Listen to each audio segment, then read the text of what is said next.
Bueno, hoy vamos a ver, vamos a empezar un proceso en el cual vamos a ir de las cosas más generales de la física electromagnética a cuestiones que un poco más prácticas, ¿no? Que es, siempre se agradece pasar a cosas más prácticas cuando uno está estudiando una carrera de ingeniería como ustedes. Vamos a ver tres dispositivos pasivos en física 3. Esos dispositivos pasivos con los que se hacen, entre comillas, cosas, circuitos eléctricos, son los capacitores, las resistencias y las bobinas. Se pueden hacer un sinnúmero de cosas con ellos. De hecho, muchas, eh, Lautaro, ahí está, muchos equipos se pueden reducir a una combinación de estos tres dispositivos fundamentales. Por ejemplo, un motor no deja de ser una bobina con una cierta resistencia y con cierto fenómeno capacitivo. Lo que están viendo ahí, lo que vamos a ver en la unidad 3 son capacitores y el relleno de ese sándwich, que es un capacitor, que se llama dieléctrico. Y lo que están viendo ahí son diferentes capacitores, ¿no? Algunos de ustedes tendrán un acercamiento un poco este, más intenso a las cuestiones prácticas y sabrá que todo eso que estamos mostrando ahí, esos tubitos son capacitores y algunos otros a lo mejor es la primera vez que lo ven. Entonces por eso muestro la foto. Los capacitores vienen en diferentes tamaños. Hay algunos que son muy grandes y hay algunos que son muy pequeñitos. De hecho, un teléfono móvil tiene miles de capacitores, ¿no? Un televisor también, miles de capacitores.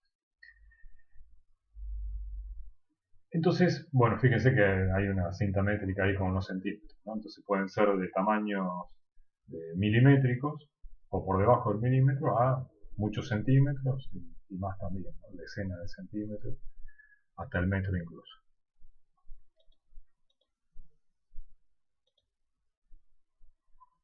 ¿Qué es un capacitor?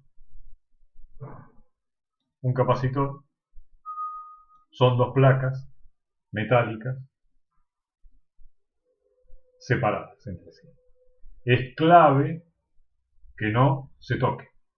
Pueden llegar a estar muy pero muy cerca.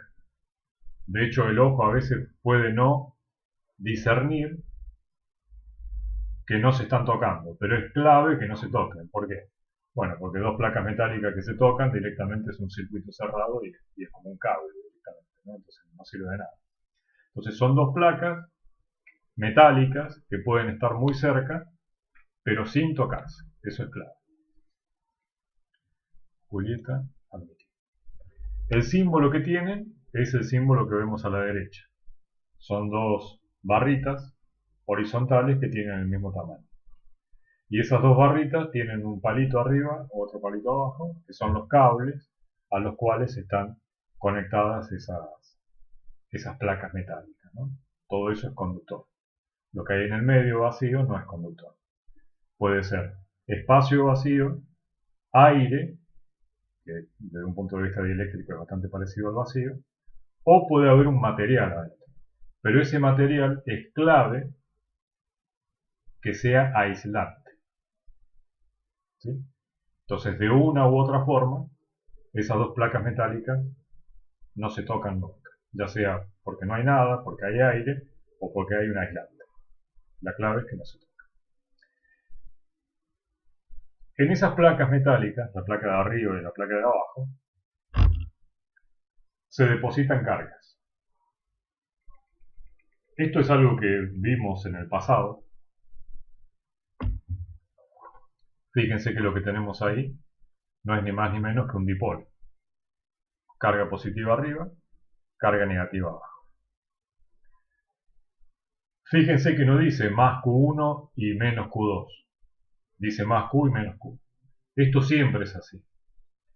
Siempre la cantidad de cargas que yo deposito en una placa, en este caso la de arriba, es igual a la cantidad de cargas que deposito en la placa de abajo. La única diferencia es el signo de esas cargas. Si hay más 10 cargas arriba, hay menos 10 cargas abajo. Lo de arriba y abajo es irrelevante, ¿no? Pueden ser menos 10 cargas arriba y más 10 cargas abajo. O en vez de estar arriba y abajo, el capacitor puede estar así de lado, entonces sería 10 cargas a la derecha, menos 10 cargas a la izquierda. Es irrelevante, arriba, abajo, izquierda, derecha, derecha. Se define la capacitancia, también se lo llama condensador. Capacitor y condensador son sinónimos en el lenguaje que vamos a usar. Se define la capacitancia como la cantidad de cargas que almacena esta placa por diferencia de potencial. ¿Por qué? Bueno, porque sabemos que si tengo un más Q arriba y un menos Q abajo, se forma un dipolo, y un dipolo tiene un cierto campo eléctrico. El campo eléctrico en esta distancia genera como vimos en la unidad 2, una diferencia de potencial, ¿no? Recuerden que el campo eléctrico y el potencial eléctrico estaban vinculados, ¿no? ¿Cómo? Bueno, a través de esa ecuación que vimos en la parte final de la unidad 2, que decía menos delta B menos la diferencia de potencial es igual a la integral de E campo eléctrico por diferencial de delta. Entonces, si hay E, hay delta B.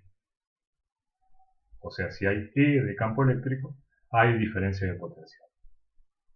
Evidentemente campo eléctrico hay, porque hay cargas arriba, positivas, hay cargas negativas abajo, hay un E, muy bonito así, que en este caso es así, son todas líneas paralelas, que bajan, porque el campo eléctrico en este caso es vertical y apuntando para abajo, entonces tiene que haber delta B.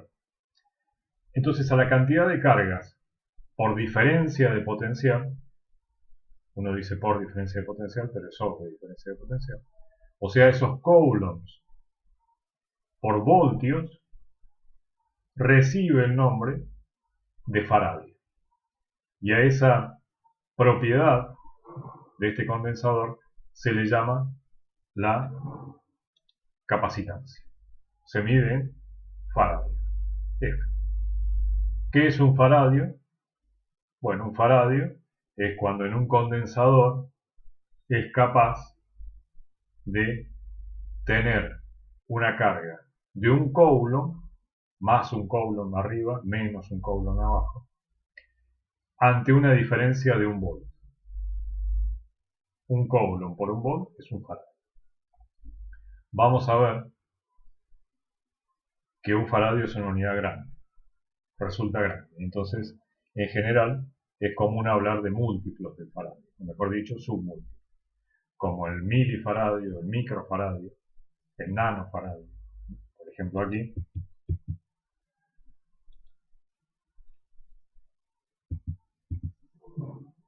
fíjense, por ejemplo, este naranja, que está acá abajo del Cristian, dice 3300 microfaradio, o sea, 3300 por 10 a la menos 6. El azul dice 10 microfaradio, 10 por 10 a la menos 6 faradio. Y van a ver que todos los capacitores, eh, todo en la ingeniería tiene un porqué, no hay cosas caprichosas.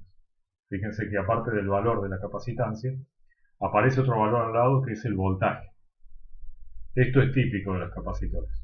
Los capacitores se rompen por exceso de voltaje. Entonces aparece el voltaje máximo al que se lo puede someter. Por ejemplo, este set. Sí, adelante. Pero entonces, ¿cómo es que funciona? Porque están separados, ¿no? Uno con el otro, según entiendo. Claro, funcionan porque yo eso lo conecto, por ejemplo, a una batería y entonces van cargas hasta una placa. Eso repele las cargas de la otra placa y entonces ahí quedan ancladas esas cargas. Por ejemplo, cuando vos conectas un capacitor a una batería de 12 volts como la que tiene el coche. De ahí saca las cargas. ¿Sí? Sí, eso está, pero ¿para qué sirve en sí el capacitor?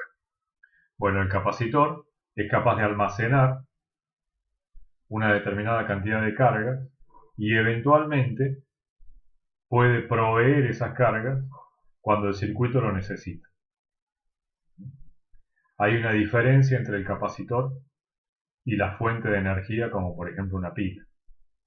ambos pueden proveerte carga, pero la diferencia está en que una pila necesita una reacción química, en cambio un capacitor no.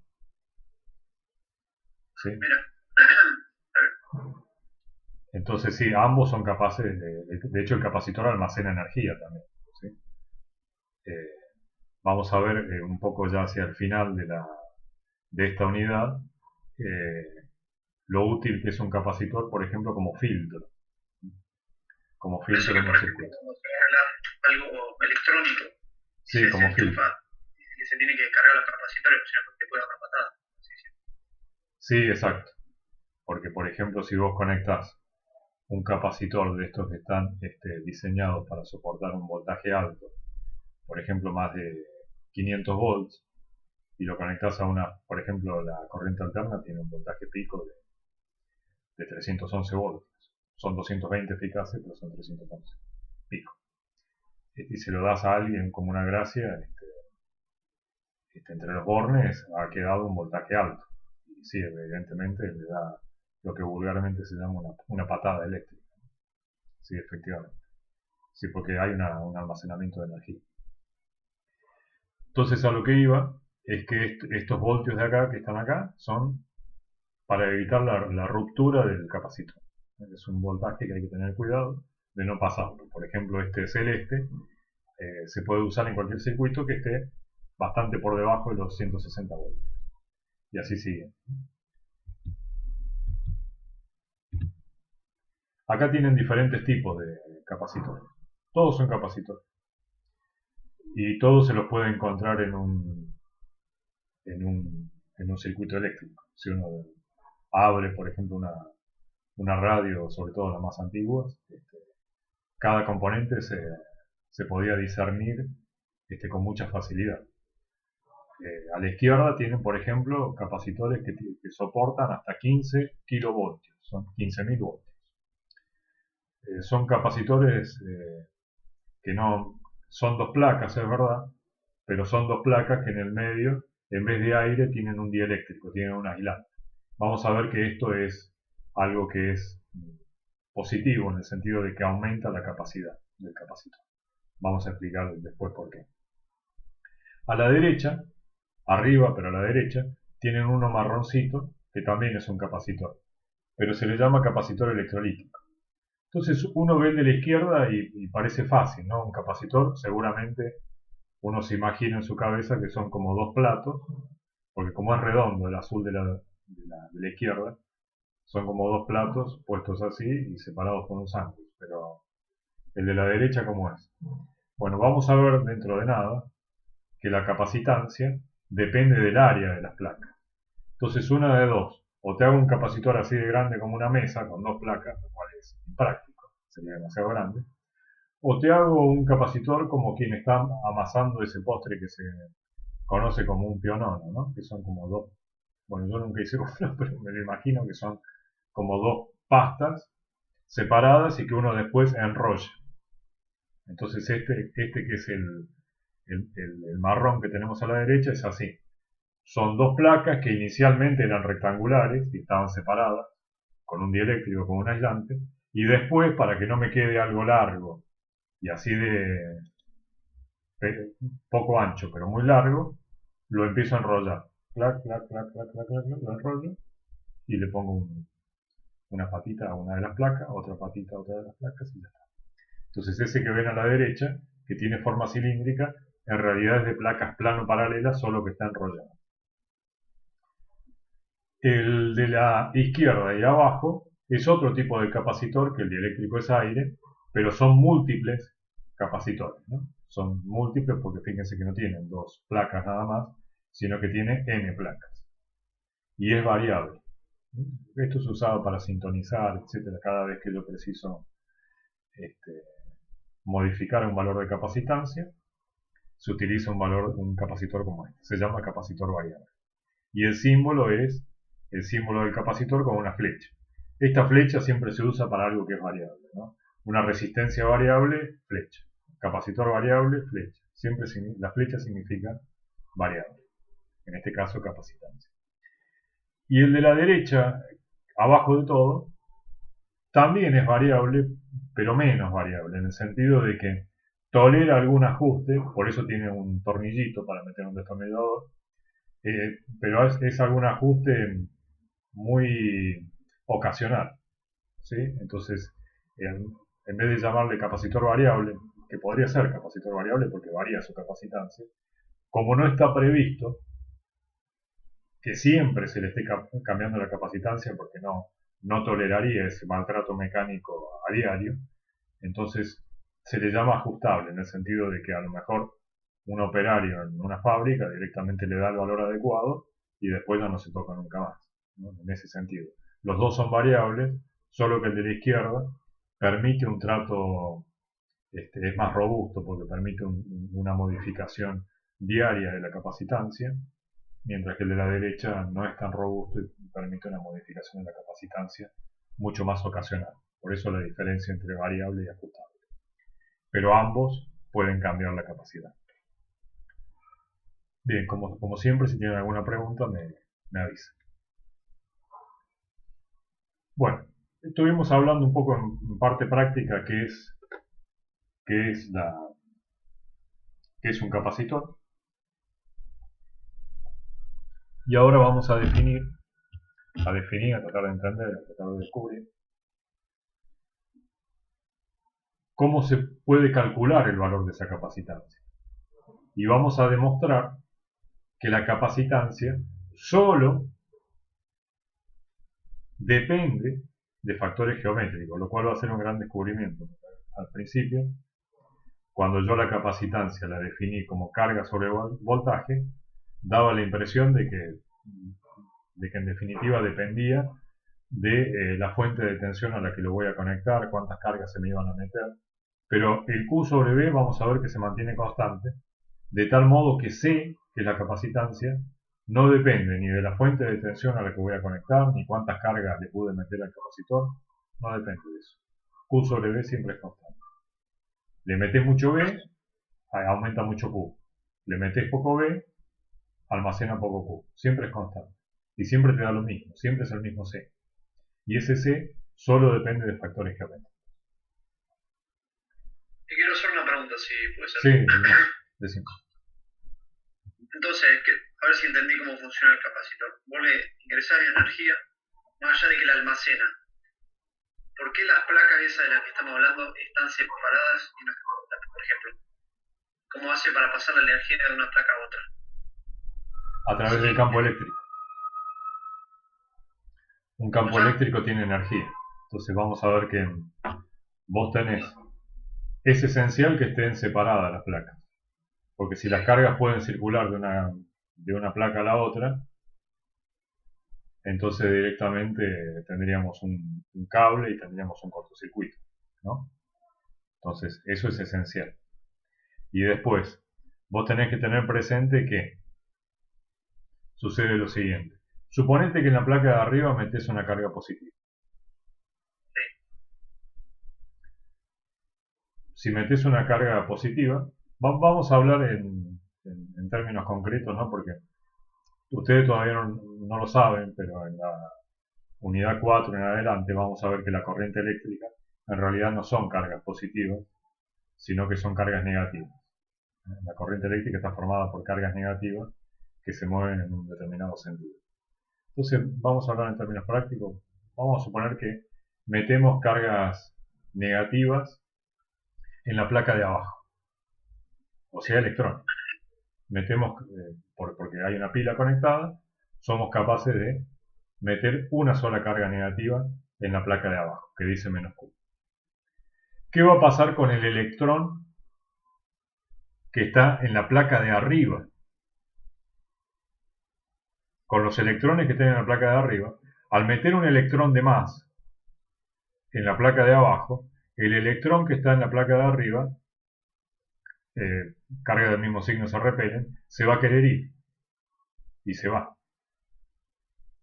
¿Por qué? Porque siente ese campo eléctrico generado por la presencia de la carga negativa que acabo de meter en la placa de abajo. Un concepto, pero ¿cómo puede ser que haya un electrón en la carga positiva por estar en la placa de arriba? No, es que inicialmente esto estaba en forma neutra, ¿no? Recordemos que tenemos átomos que inicialmente estaban en estado en carga neutra, o sea, tenían tantas cargas positivas como negativas.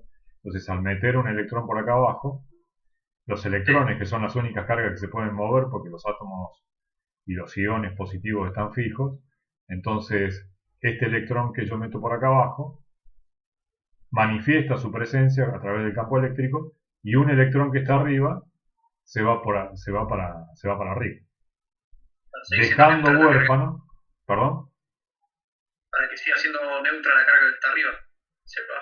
es que deja de ser neutra, porque si se va, te queda una carga positiva. Entonces, por meter una carga negativa, te quedó arriba una carga positiva. Para que yo lo voy a anotar. Por cada carga negativa que sos capaz de meter en la placa de abajo, hay un electrón que ya no se siente a gusto estando neutro con su átomo, porque negativo con negativo se repelen, ¿no? Entonces se va y te deja huérfano un ion que pasa a ser positivo. Entonces de ese modo se van anclando cargas negativas y positivas. Por eso te digo que por cada menos que hay abajo, hay un más arriba.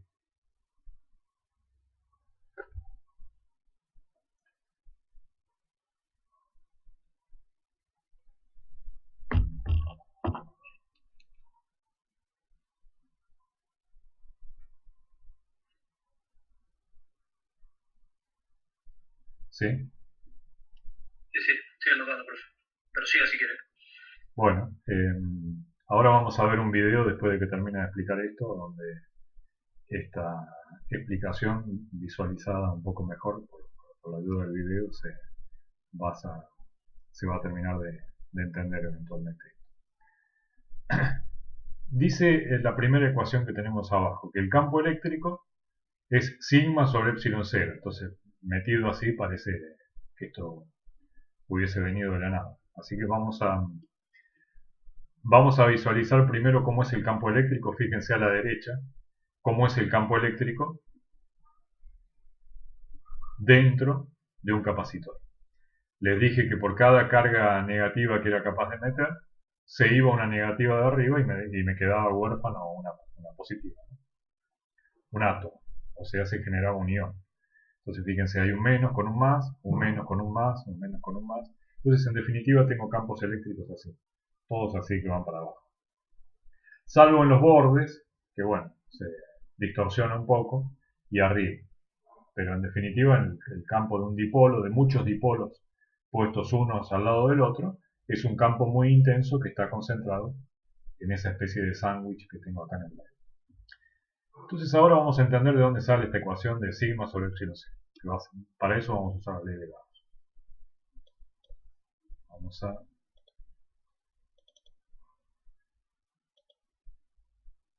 Ahora estoy compartiendo la pizarra.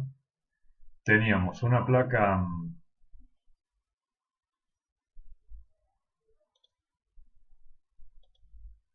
positiva arriba y otra placa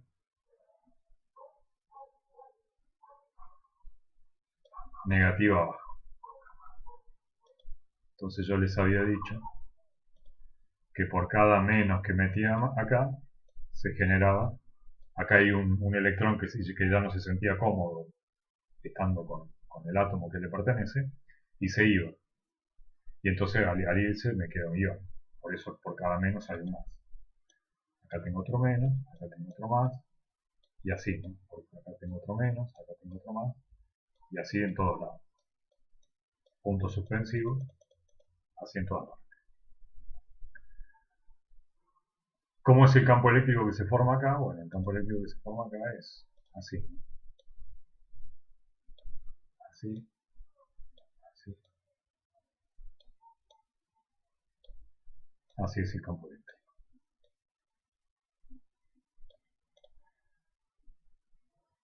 Bien. Ley de Gauss. Esto lo tienen que saber como el DNI. Las leyes de Maxwell. Esta es la primera que vimos, que vamos a ver 4. La integral de por ds la integral de superficie cerrada, es igual a la carga encerrada por esa superficie, dividido epsilon 0. Yo acá lo que quiero saber es cuánto vale esto.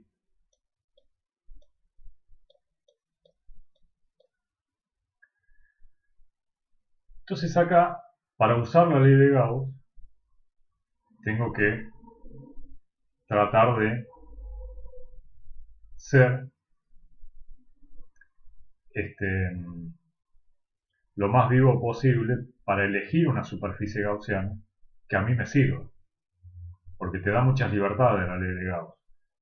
Pero el uso que le vamos a dar a la ley de Gauss es para encontrar cuánto vale el campo eléctrico. Les doy un ejemplo de entender la ley de Gauss y haber elegido una superficie gaussiana que no conduce a nada. Eso también puede pasar. Supónganse esto. Supongan que la superficie gaussiana que elijo es así. A priori no está mal. Es una superficie cerrada como cualquier otra. Pero ¿de qué me sirve esta superficie gaussiana? De nada. De nada, ¿por qué? Porque la carga encerrada por esto, ¿cuánto vale? 0, porque todos los más que tengo acá, que me generan este más Q, y todos los menos que tengo acá, que me generan este menos Q, hace que la carga encerrada sea 0. Entonces el flujo total va a ser 0. Entonces, ¿qué campo eléctrico voy a sacar? Ninguno. Entonces no está mal, pero no fue una elección afortunada de superficie gaussiana. No significa que la aplique mal, está bien aplicada, pero no sirve a mis propósitos, porque yo quiero calcular esto. Entonces, borramos esto y evidentemente vamos a tener que elegir otra superficie gaussiana. Entonces acá una buena superficie gaussiana sería esta.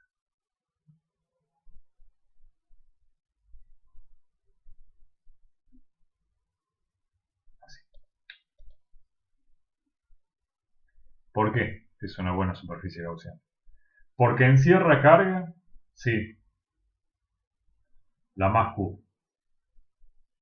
Entonces este lado ya no es 0.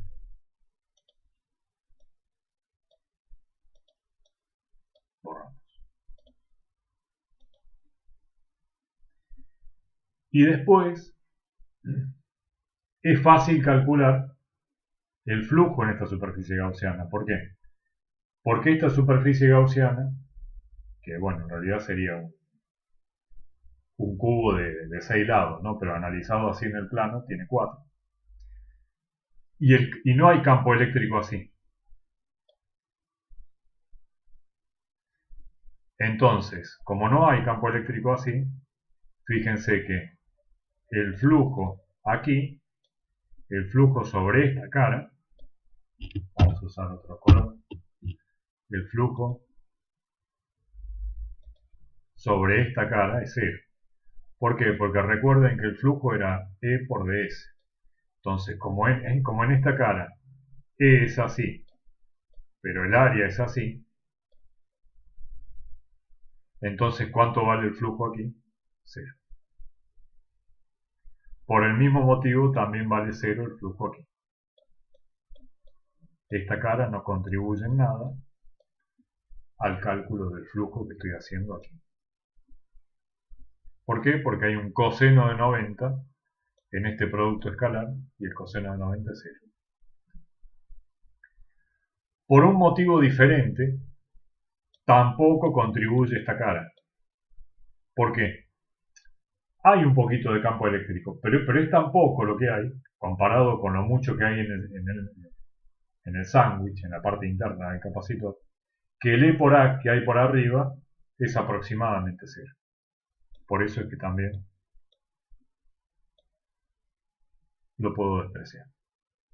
Entonces el único flujo que subsiste en esta cuenta es este que está aquí.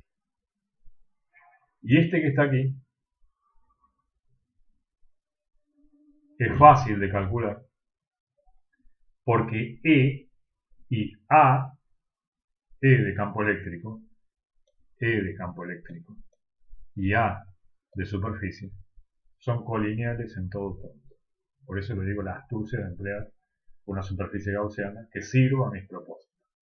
Yo podría haber hecho lo mismo, pero con una especie de pelota de rugby hubiera estado problema, ¿no? El A hubiera empezado a inclinarse hacia la izquierda y hacia la derecha.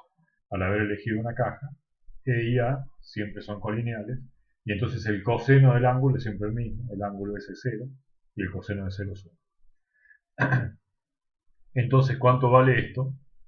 E por A, donde A es el área de esta placa, ¿no? Que en realidad era así. Recuerden que esto es, yo lo dibujo así de frente, pero es como una caja de zapatos. Tiene 6 lados. Entonces, el único lado que es relevante es este lado que está acá abajo. Todo este que está acá abajo. De esa caja, o sea, sería así. Si la caja de la superficie gaussiana es así,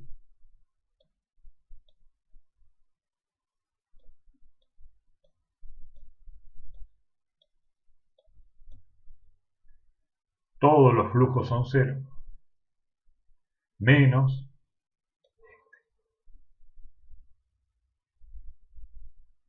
es el único que no me dio 0. ¿Por qué? Porque para arriba el campo eléctrico es muy tenue, no hay cruz.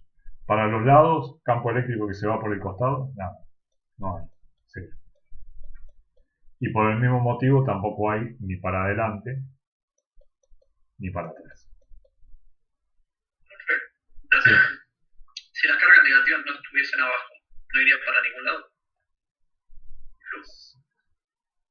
Si las cargas negativas no estuvieran abajo, sí. O sea, si las placas... Las líneas de campo eléctrico no tienen ningún problema en ser líneas abiertas. No precisás de una carga negativa para que la línea de campo eléctrico siga bajando.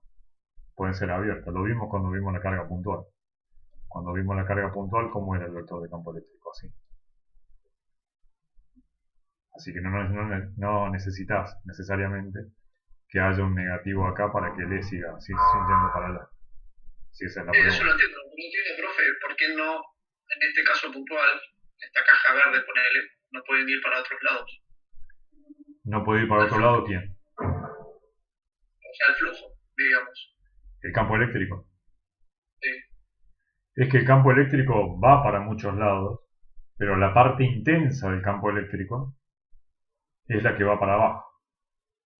Cuando vos tenés un dipolo, positivo acá y negativo acá, ¿cómo es el campo eléctrico de un dipolo? Tenés un campo intenso por acá y después se va haciendo cada vez más tenue. Recordá que la distancia entre líneas de fuerza señala la intensidad del campo. Mirá de nuevo cómo es la distribución de un dipolo y vas a ver que la parte donde están apretadas las líneas es hacia abajo. Y todas estas está mucho más diluido el campo eléctrico. Bien. Pero si no fuese un dipolo y hay una sola carga positiva, ya eso no tiene nada que ver, ¿o sí? Bueno, pero es que no sería un capacitor. No, yo no hablo puntualmente del capacitor, hablo en general. Es que con las líneas de campo eléctrico pueden ser abiertas, a diferencia de las líneas magnéticas. No necesitas una carga negativa del otro lado para que traccione esa línea. Pero para traccionar esa línea sí necesito la parte negativa, o tampoco. No. Lo que pasa es que si el negativo no estuviera acá, suponete que vos tuvieras solamente una placa cargada en forma positiva. Entonces, si la placa la tuvieras cargada en forma positiva y no tuvieras una placa negativa, sí, entonces no tenés ningún motivo para pensar que este campo eléctrico existe y el campo eléctrico de arriba es tenue. Ya no sería verdad. El campo para arriba sería igual de intenso que el campo para abajo. Ah, eso lo había preguntado. Entonces, si no está la carga negativa, es intenso en todas las direcciones. Bueno, en todas las direcciones, más o menos. Para arriba y para abajo, porque es una placa. ¿Sí? Ok. Entonces,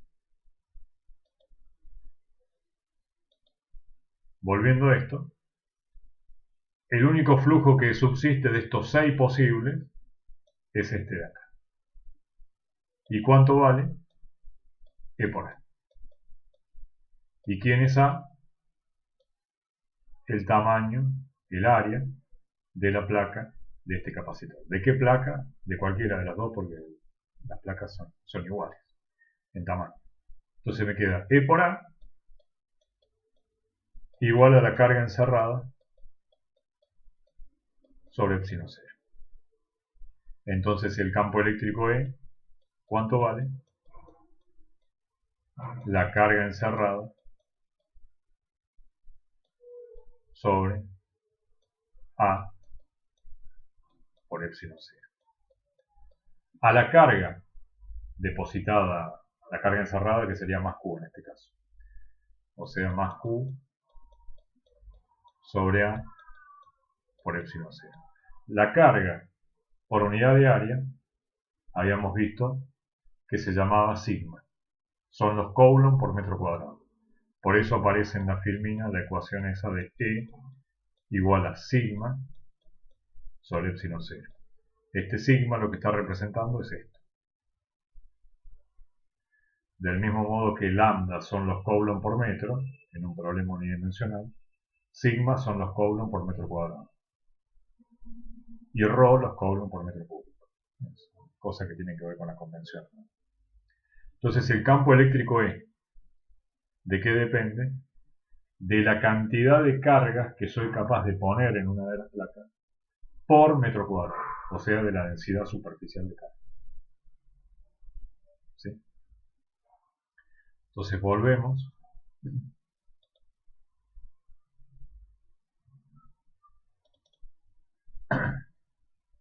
Y por eso tenemos esta ecuación que dice que el campo eléctrico es la carga sobre epsilon 0 por A, o sea, sigma sobre epsilon 0. A su vez, yo les digo para que después se entienda cuando vean la filmina, ¿no? Que recuerden que tienen que estudiar el libro. Permítanme borrar acá.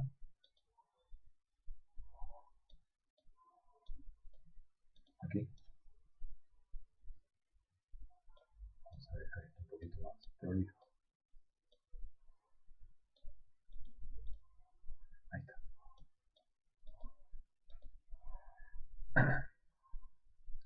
Recordemos que había un vínculo entre E y delta B. Eso es importante porque andar midiendo campos eléctricos es más complejo y medir diferencia de potencial desde un punto de vista práctico es mucho más fácil, sobre todo porque el potencial es una escala y fácilmente se puede hacer con cualquier multímetro, ¿no? Con un voltímetro. Los multímetros lo que miden son diferencias de potencial. Medir intensidad de campo eléctrico ya es más complejo.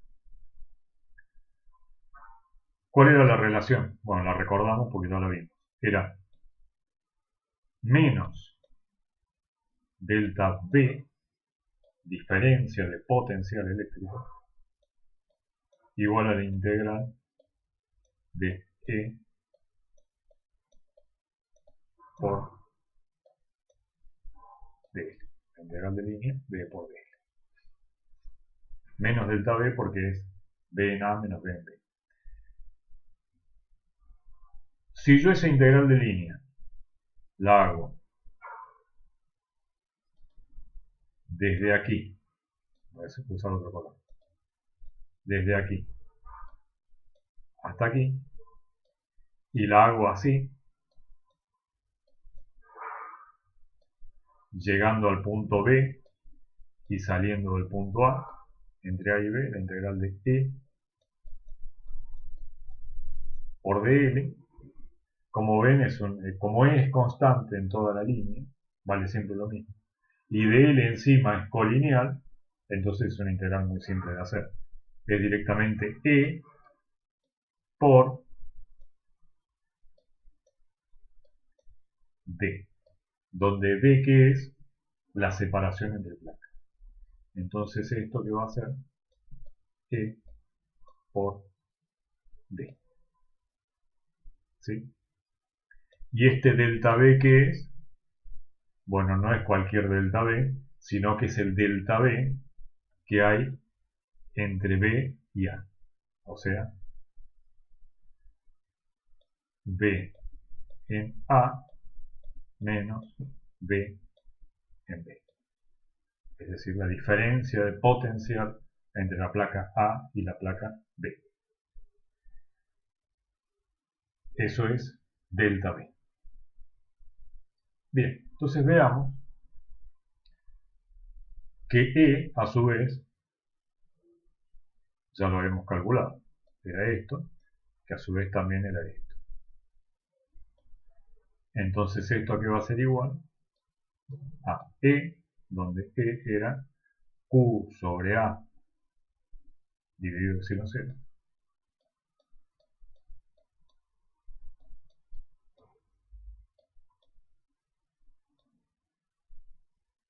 por D. ¿Qué es esto? E. ¿Y de dónde salió? De aquí.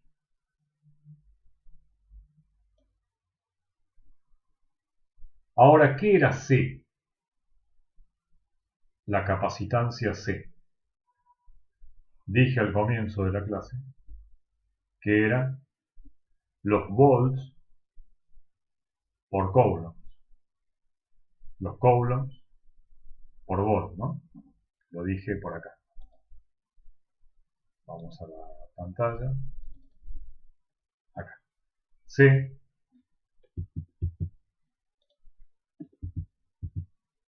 se define como los coulombs por volt.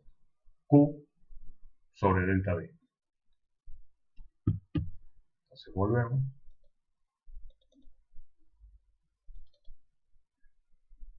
C es Q sobre delta B. Lo voy a poner acá como definición. C es Q sobre delta B. Esto es lo que se define como capacitancia. Entonces, ¿cómo puedo vincular esta ecuación con esta ecuación que tenemos acá? Bueno, rearreglando los términos pasa a ser algo fácil. Delta B lo tengo, sí, es esto. Delta B. Me salió un 4. Esto es delta B. Igual a Q por D sobre A epsilon 0. Entonces, si a delta B lo paso dividiendo, me queda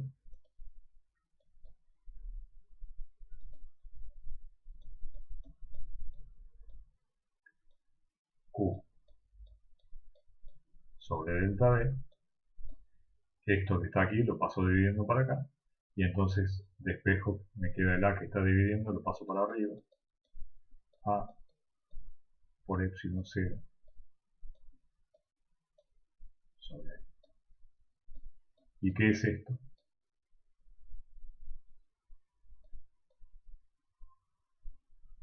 C.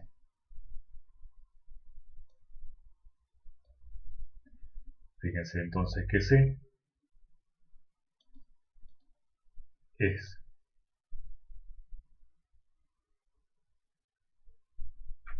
algo, un parámetro, que solo depende de características geométricas. Vale epsilon 0 por el área sobre D. Mientras más grande sea el capacitor, más área tenga, más superficie tenga, más capacitancia va a tener. Y mientras menor sea la separación entre placas, más capacitancia va a tener. Un capacitor tiene tanto más capacidad, mientras más área tenga, y menos distantes estén una placa de la otra. ¿Preguntas?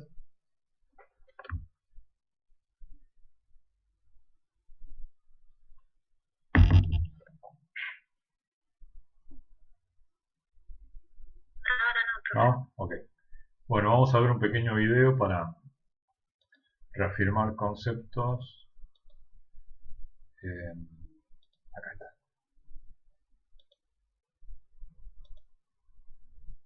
Compartir pantalla.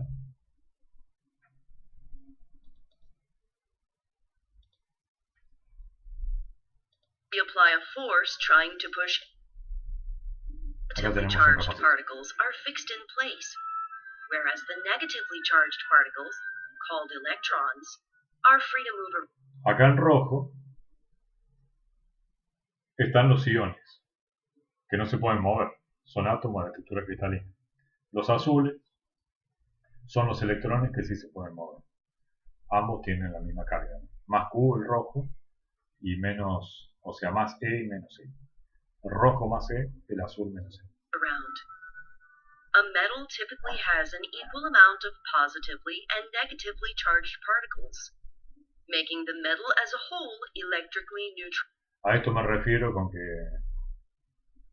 digamos, el metal es eléctricamente neutro, ¿no? Entonces por cada más tenés un menos, ¿no? Entonces este más sería el ion positivo reteniendo a un electrón negativo. Entonces, en definitiva, es más 1 menos 1 te da 0, por eso es neutro. If we apply a force trying to push extra electrons into this metal plate, we will not be successful, because particles with the same charge repel one another. If extra electrons accumulate inside the metal plate, they will repel each other and repel any of the new electrons trying to enter. Therefore, even if we apply a force, the metal will remain electrically neutral.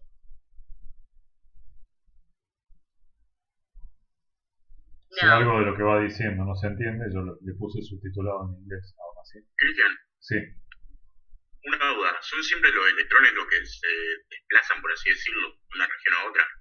en los metales sí. En los electrolitos no tanto. En una batería, por ejemplo, dentro de la batería, la cuestión cambia, pero en metales es así.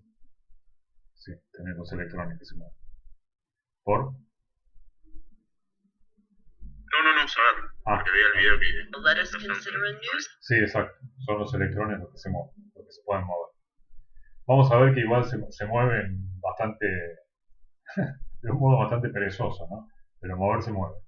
scenario where there is another metal plate close to the one shown. As electrons accumulate in the first metal plate, Lo que te está diciendo acá es que, bueno, suponete que vos ejerces una fuerza. Esa fuerza, ¿quién la ejerce? La batería, ¿no? Genera un campo eléctrico y el campo eléctrico es otra forma de decir fuerza, ¿no? Porque el campo eléctrico y fuerza solo varía una constante que es la carga de prueba, ¿no? El campo eléctrico fuerza sobre carga, así que quien hace este trabajo es la batería.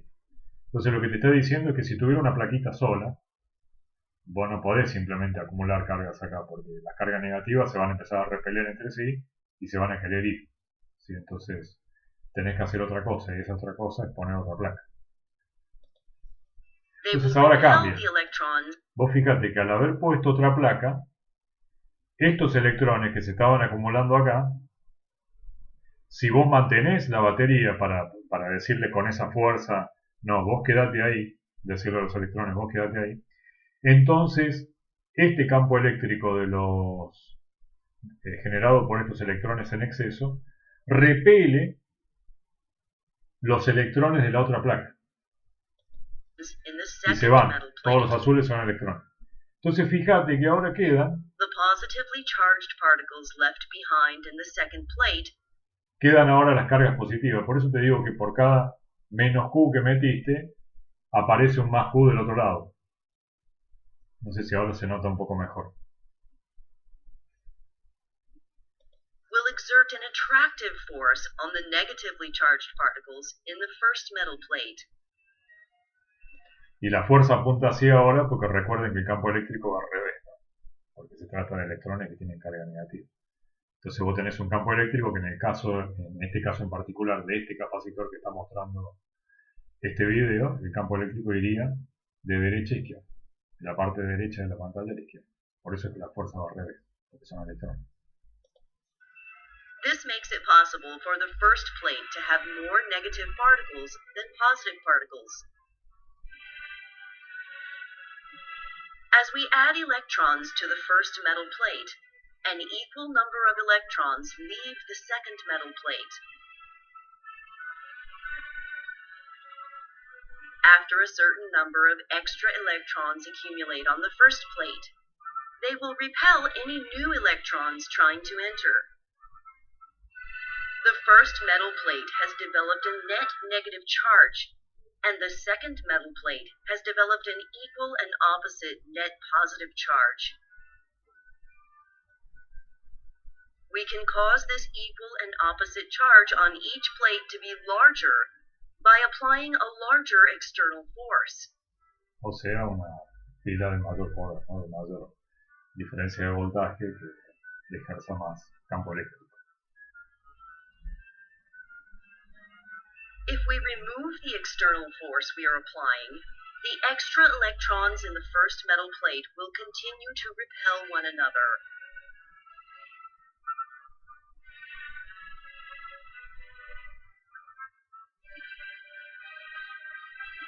We have now returned to our original condition where the net charge on each plate is zero. Esto sería el equivalente a sacar la fuente de poder, que sería la batería, y conectarlo a una resistencia. The two metal plates are what we call a capacitor. Note, Quien hace esa fuerza es la voltage is pila. shown upside down in this video because the blue arrows will show. ¿Sí? No sé quién me escribió acá en el chat.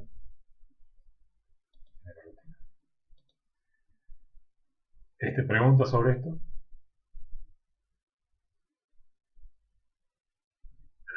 No, ok. Bien.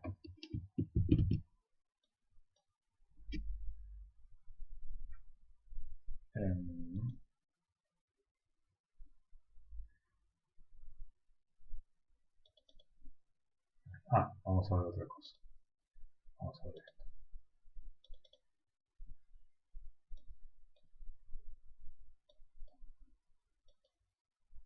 Estoy viendo con ustedes un programa, ¿no? De fondo azulado. Sí. Ahí está. Vamos a ver.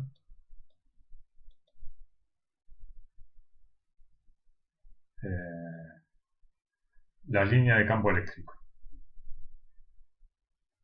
Esto está conectado a una batería, a una pila, mejor dicho, de 1,5 voltios. Si yo lo conecto al revés, campo eléctrico va al revés, ¿no?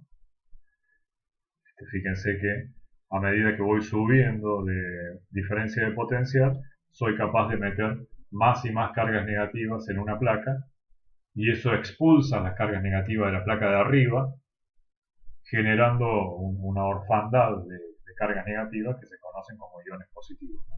Que son los que pasan, son estas crucecitas rojas que pasan en la órbita.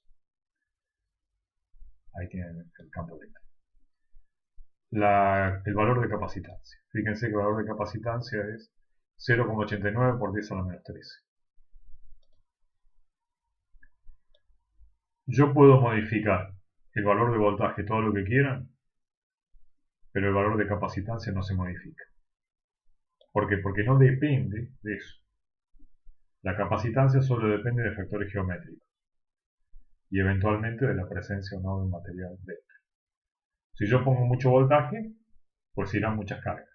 Y si pongo poco voltaje, irán pocas cargas.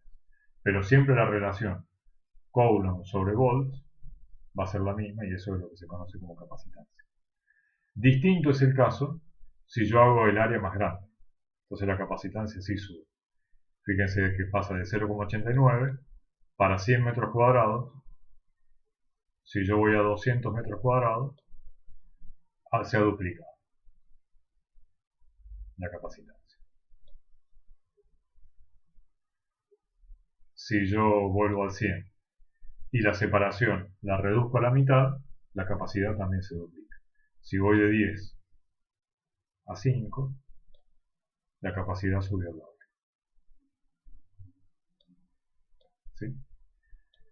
Y la máxima capacitancia se obtiene para la mayor área con la menor separación entre placas.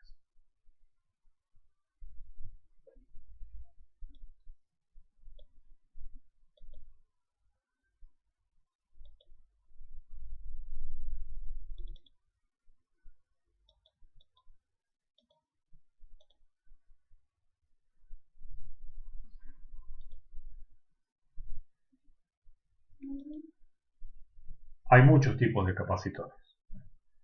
Van a ver en la práctica, por ejemplo, el capacitor esférico, bueno, es un tipo de capacitor. Acá lo que conviene es elegir una superficie gaussiana que esté. ¿Cómo es un capacitor esférico? ¿No? Son dos casquetes esféricos y en el medio tengo una separación entre ellos, ¿no? Un casquete esférico tiene una carga, que por ejemplo es más Q, el otro casquete esférico tiene otra carga, que es menos Q. Uno podría decir, bueno, ¿cómo metiste la carga más Q dentro si el casquete es esférico? ¿Cómo lograste pasar a través de ese casquete? Bueno, el casquete tiene un pequeño agujero en una parte donde puedo meter el cable para llegar al casquete inferior, si no, no se podría. Bueno, una vez hecha la cuenta, me queda que la capacitancia, que está acá abajo, lo van a hacer en la práctica, de nuevo solo depende de factores constructivos, geométricos. Vean que la capacitancia de un capacitor esférico depende del radio interno, el radio externo y la diferencia entre ellos. Nunca va a ocurrir que depende de un factor dinámico, como por ejemplo el voltaje. Eso no existe. La capacitancia solo depende de factores geométricos. Otro capacitor que se presenta mucho en la práctica es el cilíndrico. El cilíndrico es un metal rodeado de una coraza o malla externa y en el medio un aislante. Si ustedes hacen el cálculo de la capacitancia, de nuevo le queda que la capacitancia por unidad de longitud, es decir, los faradios por metro, depende de nuevo solo de características constructivas. Es decir, el logaritmo natural en este caso de un radio dividido por otro radio. Esto siempre pasa, ¿no? La capacitancia solo depende de características constructivas. Vamos a ver ahora cómo se conectan los capacitores. Vamos a compartir pantalla, pizarra.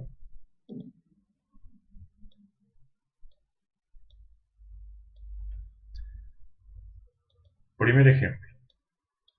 Capacitores en serie. Porque muchas veces no tengo un solo capacitor, sino que tengo un capacitor conectado a otro capacitor y eventualmente ese a un tercer capacitor, como si fueran vagones de un ferrocarril, uno atrás del otro, ¿sí? Entonces, la pregunta es, ¿a cuánto equivale esa capacitancia total? ¿Qué debo hacer? ¿Debo sumarlos? ¿Debo multiplicarlos? ¿Cómo se relaciona la capacitancia total con esas capacitancias individuales? Entonces vamos a suponer que tenemos una fuente de poder, como por ejemplo una pila, así se dibujan las pilas, es una raya más grande y una raya más pequeñita. Esto tiene un voltaje V, que en general se lo representa así como E. Estos son cables que van a un capacitor primero, de valor C1, otro cable al segundo capacitor, que no tiene por qué ser igual, de valor C2,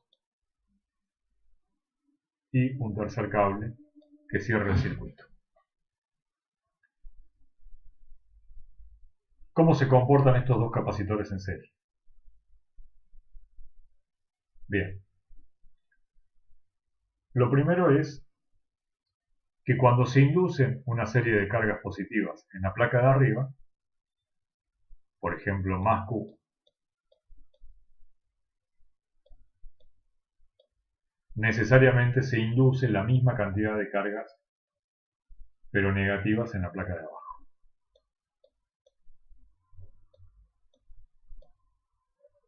Ahora bien, ¿qué le pasa al capacitor 2? ¿De dónde sale menos Q? Porque si ustedes miran esto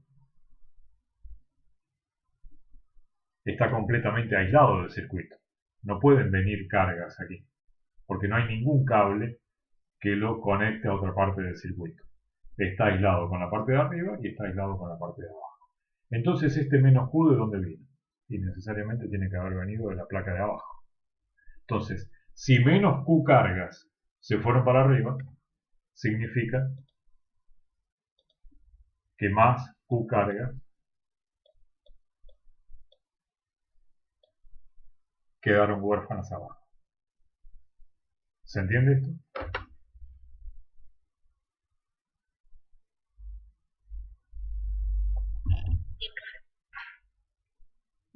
Bien. Entonces, si hay más Q cargas en la placa superior del capacitor 2, por el mismo motivo que sucedió arriba, tengo menos Q cargas abajo. Más Q menos Q, más Q menos Q.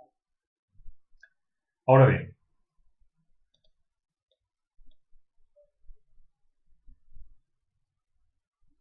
la relación que hay entre C, Q, es a través del voltaje, ¿no? Recuerden que la capacitancia era la carga por unidad de voltaje, no eran los coulombs por volts.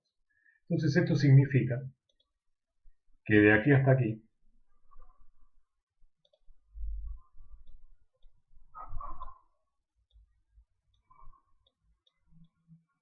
tengo un cierto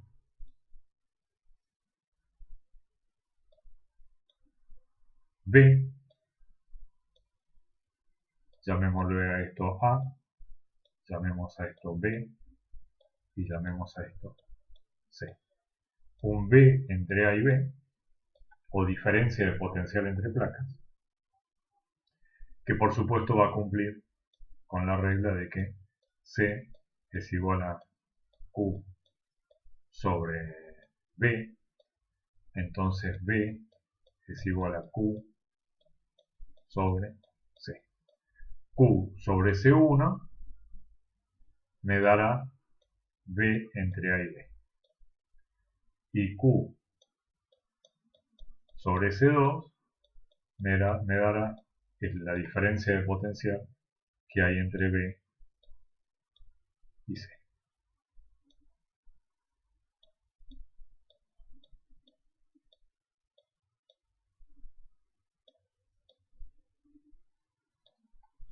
Ahí tengo las dos diferencias de potencial. Pero las dos diferencias de potenciales sumadas tienen que ser igual a la diferencia de potencial de la pila que está alimentando este sistema de dos capacitores. Entonces, en definitiva, esto tiene que ser equivalente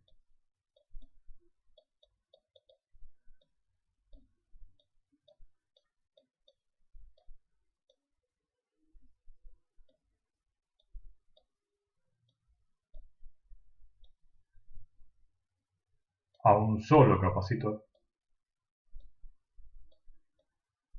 de valor capacidad equivalente, donde esto sigue siendo B, que también es E, la fuerza electromotriz. Pero ¿qué relación va a haber entre esto y esto? Bueno, veamos. B es la gran ventaja que tiene trabajar con escalares como el potencial, es que directamente se suman y ya está. No es como el campo eléctrico que es un vector. Entonces B tiene que ser igual a esto más esto. B, la diferencia de potencial de la pila, tiene que ser igual a B de A a B más B de B a C. Pero B de A a B era Q sobre C1. Y B de B a C era Q sobre C2.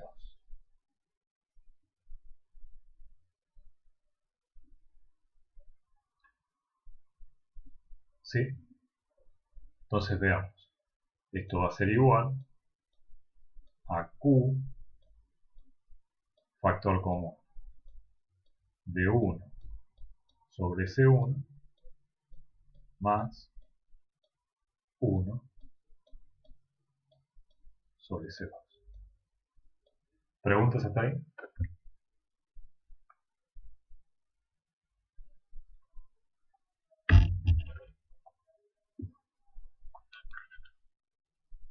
¿No? Ok. Bueno. B es igual a 1 sobre Q es igual a Q por 1 sobre C1 más 1 sobre C2.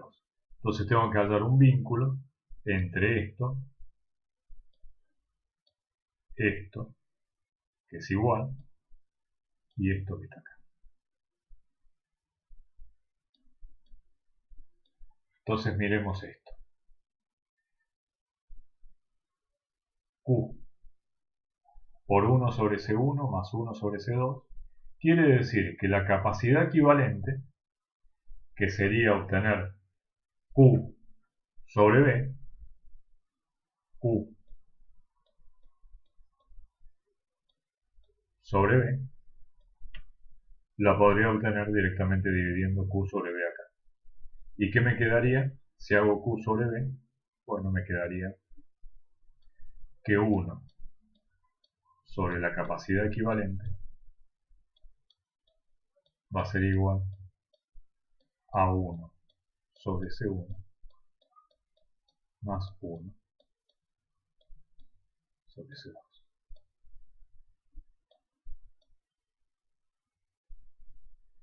Es decir,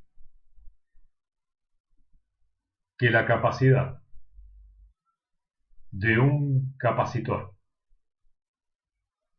que es sumado a otro capacitor en serie, la capacitancia total que se obtiene no es la suma de los valores individuales de la capacidad, porque lo que rige es una suma de fracciones.